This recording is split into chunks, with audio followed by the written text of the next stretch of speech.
Hello guys, ఈరోజు మనం పెసరపప్పు టమాటా కర్రీ చేసుకుందాం రండి. ఫస్ట్ నేను ఇక్కడ పెసరపప్పు తీసుకున్నాను. మంచిగా కడుక్కొని పొయ్యి మీద పెట్టుకున్నాను. కొన్ని వాటర్ వేసుకొని పెసరపప్పుని మంచిగా ఉడకబెట్టుకోండి.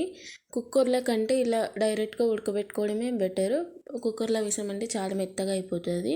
ఇలా మొత్తం వాటర్ ఇంకిపోయేలా ఇలా ఉడకబెట్టుకోండి. మొత్తం దగ్గరకు వచ్చేలా ఉడకబెట్టుకున్నాను. ఒక బౌల్లో వేసుకొని పక్కకు పెట్టుకోండి పప్పు అంతా. అదే బౌల్ తీసుకున్నాను ఇక్కడ. అదే బౌల్ని పొయ్యి మీద పెట్టి అందులోనే తగినంత ఆయిల్ వేసుకొని పోపు దినుసులు వేసుకోండి. ఒక 2 చిన్న ఉల్లిపాయలు కట్ చేసుకొని సన్నంగా తరుపుకొని ఆయిల్లో వేసుకొని మంచిగా ఫ్రై చేయండి. ఉల్లిగడ్డను అంతా మంచిగా ఫ్రై చేసేలా కలుపుకొని అదంతా మంచిగా ఒక గోల్డెన్ కలర్ వచ్చేంత వరకు మంచిగా ఫ్రై చేసుకోండి. అందులోనే ఒక 2-3 టమాటాలు మంచిగా రెడ్ కలర్వి కట్ చేసుకొని ఉల్లిగడ్డలు వేసుకొని మంచిగా కలుపుకోండి. టమాటాలు అనేవి మంచిగా మగ్గియాలి.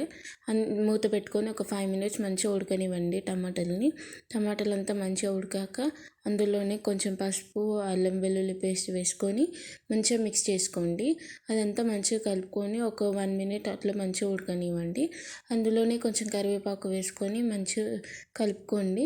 అది అంతా మంచిగా ఉడికాక అందులో తగినంత కారం, టేస్ట్కి తగ్గట్టుగా ఉప్పు వేసుకొని మంచిగా మిక్స్ చేసుకోండి.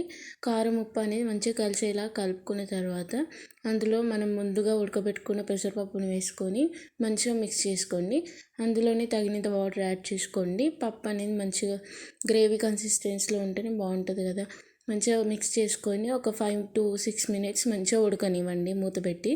మంచిగా పప్పు అనేది దగ్గర పడేదాకా మంచిగా ఉడకబెట్టుకొని అంత వాటర్ అనేది దగ్గరకు వచ్చాక ఉడకబెట్టుకొని ఈ పప్పు కర్రీ మనం రైస్లో కానీ చపాతీలో కానీ వేసుకొని తింటే చాలా బాగుంటుంది.